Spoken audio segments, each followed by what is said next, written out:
अपने बेटी की तलाश में परेशान अनिका के एक अनजान मेल ने उड़ा दिए होश। ऐसा क्या लिखा था उस ईमेल में जिसे पढ़कर अनिका हुई इतना परेशान। वहीं दूसरी तरफ रोहित मारवा के भी सामने आया अनिका के अतीत से जुड़ा एक चौंका देने वाला सच। क्या अनिका ने सच में किया था एक मासूम का खून? क्यों एक अनजान शख्स को है अनिका की तलाश? क्या कामिनी करवाएगी अनिका को पुलिस के हवाले?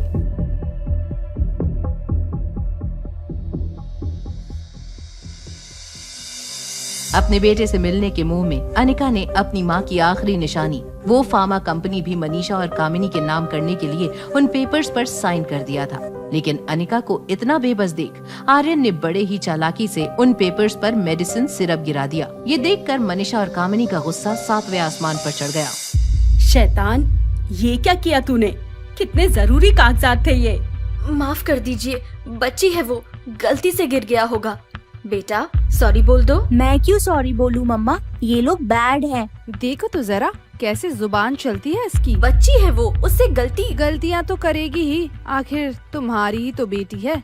आगे चलकर न जाने और क्या क्या खिलाएगी। कामिनी, मेरी बेटी के बारे में एक शब्द भी गलत बोला तो तुम्हारी जुबान खींच लूंगी। अनिका, मेरी बेटी से तमीज से बात करना।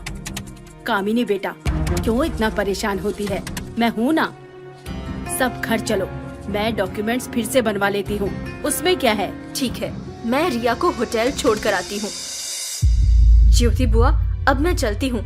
आप अपना ध्यान रखना। और प्रीति, अगर किसी भी चीज की जरूरत हो तो मुझे बेझिझक कॉल कर देना। ठीक है दीदी। कामिनी, इसका पीछा कर और ये कहीं भाग ना जाए। ओके मम्मा। एक छोटी सी फार्मा कंपनी के पीछे गुलेरिया और डोगरा परिवार हाथ धोकर पीछे पड़े हुए थे और ये ही बात अनिका को सताए जा रही थी। आखिर क्या मंशा थी इन लोगों की? क्यों वो अनिका को इस कंपनी के पेपर साइन करने पर इतना मजबूर कर रहे थे? टैक्सी आते ही आर्यन आगे वाली सीट पर बैठ गया। वो अपनी मॉम को ये फार्मा कंपनी देने से रोकना चाहता था, इसीलिए मौका मिलते ही आर्यन ने चुपके से कोई मैसेज किया। आई नीड योर हेल्प, मम्मा को बैड आंटी से बचाना है। जैसे ही आर्यन ने वो मैसेज भेजा, तभी एक अनजान नाम से अनिका के फोन पर एक ईमेल आया।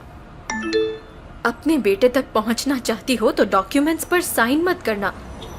अगर साइन नहीं किया तो मैं तुम्हें तुम्हारे बेटे का सच जल्दी ही बता दूंगा। ये मेल पढ़ते ही अनिका के चेहरे का रंग उड़ गया। उसे लगा कि कोई तो था जो उसका पीछा कर रहा है और उसकी पल पल की खबर रख रहा है। अनिका ने तुरंत मेल का जवाब देने की सोचा। वो जानना चाहती थी कि इस सब के पीछे आखिर है कौन। जहाँ एक तरफ अनिका परेशान थी, वहीं दूसरी ओर हाफते हुए सनी तेजी से रोहित के पास आया। भैया, वो अनिका। क्या हुआ? मैंने जो काम कहा था वो हुआ? हाँ भैया, अनिका के बारे में इंफॉर्मेशन मिल गई। आप यकीन नहीं करोगे कि अनिका ही। सनी ने जो कहा उसे सुनकर रोहित के होश उड़ गए। उसे अपने कानों पर यकीन नहीं हो रहा था अनिका का वो सच जानकर। वहीं दूसरी तरफ उसे अपने कानों पर यकीन नहीं हो रहा था अनिका का वो सच जानकर। वहीं दूसरी तरफ अनिका भी परेशान थी, लेकिन उसकी परेशानी का कारण वो ईमेल था। लाख कोशिशों के बाद भी वो ये पता नहीं कर पा रही थी कि आखिर उसे वो ईमेल किसने भेजा था। अनिका अपने ख्यालों में इतना खो चुकी थी कि उसे पता ही नहीं चला कि टैक्सी होटल पैराडाइज पहुंच चुकी थी। मम्मा, हम होटल पहुंच गए। ओह सॉरी बेटा, कम ऑन लेट्स गो। मम्मा, क्या आप डॉक्यूमेंट्स पर साइन करने वापस जाओगी? नहीं बेटा, मम्मा कहीं नहीं जाएगी। टैक्सी से उतरते ही अनिका आर्यन का हाथ पकड़कर लिफ्ट की ओर चलने लगी। लिफ्ट का वेट करते वक्त कामिनी अनिका का पीछा करते हुए वहां पहुंची। जैसे ही अनिका का ध्यान कामिनी की ओर गया, आर्यन ने मौका देखते हुए रिया को मैसेज किया। रिया, हमारा प्लान सक्सेसफुल रहा। मम्मा डॉक्यूमेंट्स पर साइन नहीं करेगी। तुम तो रिया को छोड़ के घर आने वाली थी ना? हाँ, पर अब मैंने अपना इरादा बदल दिया। तुम ऐसे अपनी बात से पलट नहीं सकती। अच्छा, और अगर मेरे डॉक्यूमेंट साइन करने के बाद तुम लोग पलट गए तो मैं कैसे मान लूं कि तुम सच में मेरे बेटे के बारे में जानते हो? तुम ये अच्छा नहीं कर रही हो अनिका। मैं जो कर रही हूँ अपने बेटे के लिए कर रही हूँ। गुस्से की आग में झुलसती कामिनी ने तुरंत अपनी मां मनीषा को कॉल लगाया। तभी लॉबी के सन्नाटे को चीरते हुए एक अधेड़ उम्र के आदमी की चीख ने अनिका का ध्यान उसकी तरफ खींचा। रिया को कमरे में भेजकर अनिका भीड़ की तरफ चलने लगी, लेकिन अनिका को क्या पता था कि रोहित के रूम में सनी उसकी सारी इन्फॉर्मेशन रोहित को दे रहा था। भैया, उसका पूरा नाम अनिका गुलेरिया है। 6 साल पहले काफी मोटी सी थी। उस वक्त उसकी शादी कुणाल डोगरा से हुई थी, लेकिन शादी के दूसरे दिन पता चला कि वो पहले से ही प्रेग्नेंट थी। क्या? उसने एक बेटी को जन्म दिया था, लेकिन कुणाल डोगरा ने उसके बच्चे को कभी अपना नाम नहीं दिया। फिर उसके पापा ने उससे सबसे कहीं दूर भेज दिया था। पिछले 6 साल से वो कहाँ थी और क्या कर रही थी कोई नहीं जानता। रोहित की खामोशी से उसकी हैरानी साफ झलक रही थी, लेकिन तभी रोहित की नजर रूम में लगी सिक्योरिटी मॉनिटर पर पड़ी और लॉबी में बढ़ती भीड़ को देखा। एक लाचार पत्नी अपने पति के लिए मदद मांग रही थी और उनकी मदद के लिए सबसे पहले और कोई नहीं बल्कि अनिका पहुंची। Please somebody help us। ये सांस नहीं ले पा रहे हैं। Please somebody call the ambulance। I am a medical student, मैं आपकी मदद कर सकती हूँ। प्लीज मेरे पति को बचा लीजिए। फर्श पर बेहोश पड़े उस आदमी और उसकी बेबस वाइफ को देखकर कामिनी एक पल में समझ गई थी कि ये कोई आम नहीं बल्कि जरूर कोई बहुत बड़े लोग हैं। कामिनी ने सोचा कि इनकी मदद से उसे फायदा हो सकता है। अपनी खुशी को मन में दबाते हुए कामिनी ने सीपीआर देना शुरू किया, लेकिन सीपीआर का उस आदमी पर कोई असर नहीं हुआ। और फिर अनिका वहाँ आई और उस आदमी को एग्जामिन करने लगी। सीपीआर देना बंद करो कामिनी, इसका इन पे कोई असर नहीं होने वाला। अब एक अनपढ़ बताएगी कि एक मेडिकल स्टूडेंट को क्या करना चाहिए। क्या आप डॉक्टर हैं? ये अनपढ़ और डॉक्टर, ये तो एक कॉलेज ड्रॉप आउट है। अगर आप डॉक्टर नहीं हैं तो प्लीज हटिए यहाँ से। इन्हें इनका काम करने दीजिए। अनिका ने किसी भी बात का कोई जवाब देना जरूरी नहीं समझा। उसका तो पूरा ध्यान पेशेंट की जान बचाने में था। अनिका रिसेप्शन से फर्स्ट एड बॉक्स लेकर आई और सीधा पेशेंट की छाती में कट मार दिया। होटल लॉबी के चमचमाते हुए फर्श अचानक खून से लाल हो गए। ये क्या कर दिया तुमने? Please someone call the police. इसने एक बेगुनाह आदमी की जान ले ली है। Do you have any idea तुमने क्या किया है? तुमने अंकल की जान ले ली है। ये क्या किया तुमने? You killed my husband. फौरन पुलिस को कॉल करिए। क्या कर रहे हैं आप सब? पुलिस को बुलाइए। कामिनी बोले जा रही थी, मगर अनिका पर कामिनी की बातों का कोई असर नहीं पड़ रहा था। कामिनी के कहने पर होटल के कुछ गार्ड्स ने अनिका को घेर लिया और वहाँ जमा भीड़ उसके बारे में बुरा भला कहने लगी कि तभी अरे इनकी तो सांसें चलने लगी। हाँ देखो, ये सांसें ले रहे हैं। मेरे पति की जान बचा ली। मुझे समझ नहीं आ रहा मैं कैसे आपका शुक्रिया करूं। होटल लॉबी में मौजूद भीड़ अनिका के लिए तालियां बजाने लगी, मगर अनिका के लिए ये तारीफें और वाहवाही जरा भी मायने नहीं रखती थी। वो तो बस कैसे भी उस अनजान शख्स की जान बचाना चाहती थी। अनिका का ध्यान लगातार दरवाजे की ओर था।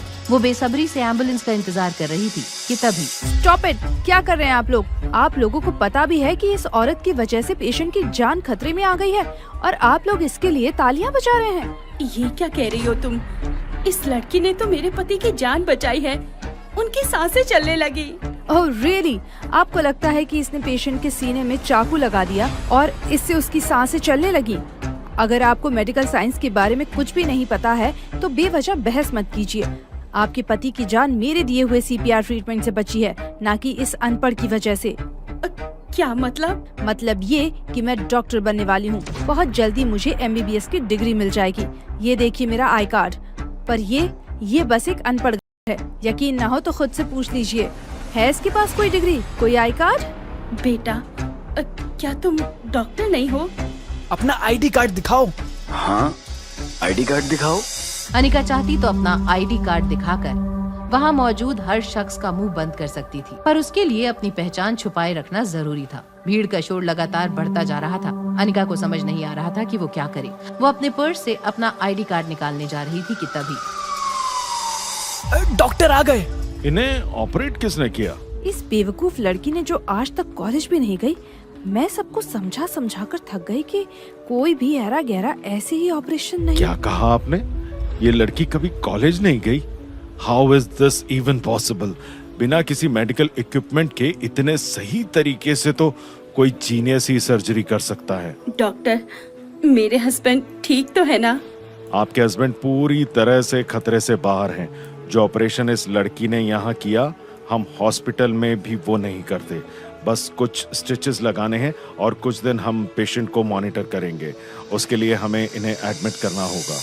डॉक्टर की बातें सुनकर कामिनी का पारा 7वें आसमान पर पहुंच चुका था। डॉक्टर का इस तरह सबके सामने अनिका की तारीफ करना वो बर्दाश्त नहीं कर पा रही थी। वहीं दूसरी ओर रोहित और सनी ये सारा शोर सुनकर नीचे पहुंचे, पर तब तक एम्बुलेंस पेशेंट को लेकर जा चुकी थी। होटल स्टाफ ने जैसे ही रोहित को पेशेंट का नाम बताया, रोहित बुरी तरह से चौंक गया। क्या कहा?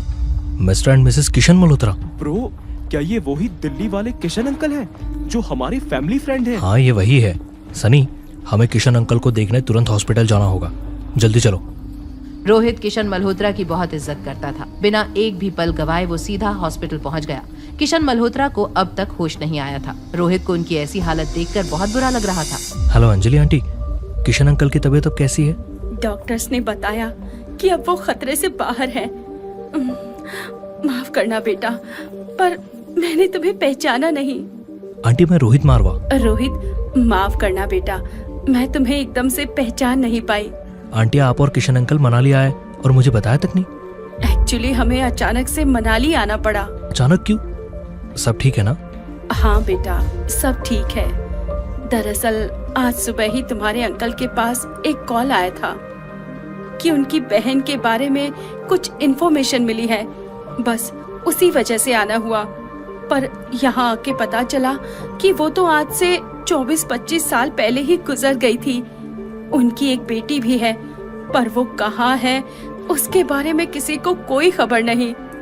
उसी बात का स्ट्रेस ले रहे थे तुम्हारे अंकल, और देखो क्या हाल कर लिया अपना। आप परेशान मत होइए, अंकल बिल्कुल ठीक हो जाएंगे। अरे थैंक यू बेटा। मैं क्या तुमसे एक रिक्वेस्ट कर सकती हूँ? जी आंटी बिल्कुल। आज अगर तुम्हारे अंकल जिंदा है तो सिर्फ इसीलिए क्योंकि उस लड़की ने सही समय पर उनका इलाज कर दिया था, वरना ना जाने क्या हो जाता। लेकिन मैं उसका शुक्रिया अदा नहीं कर पाई। मुझे उसका नाम तक नहीं पता। क्या तुम उस लड़की को ढूंढ सकते हो? डोंट वरी आंटी, मैं पता लगा लूंगा वो लड़की कौन थी। आप आराम करिए, मैं चलता हूँ, और कोई भी जरूरत हो तो तुरंत कॉल कर लीजिएगा। रोहित की बातें सुनकर अंजलि काफी राहत महसूस कर रही थी। वहीं रोहित के दिमाग में बस ये सवाल घूम रहा था कि आखिर वो लड़की कौन थी जिसने इतने कॉम्प्लिकेटेड सर्जरी इतने ठीक से कर दी। रोहित कैसे भी उस लड़की का पता लगाना चाहता था। हेलो, आज होटल लॉबी में जो हादसा हुआ था, मुझे उसकी सीसीटीवी फुटेज चाहिए। क्या सीसीटीवी फुटेज बनेगा वो जरिया जो सामने ला देगा अनिका का छुपा हुआ सच? क्या किशन और अंजलि मल्होत्रा का आना लाएगा रोहित और अनिका की जिंदगी में कोई नया मोड़? कब तक और कैसे छिपा पाएगी अनिका दुनिया से? जानने के लिए देखिए अगला एपिसोड सिर्फ पॉकेट एफएम के YouTube चैनल पर। और एक लड़की को देखा तो के सारे एपिसोड्स को सुनने के लिए डिस्क्रिप्शन में दी गई लिंक से डाउनलोड कीजिए पॉकेट एफएम ऐप।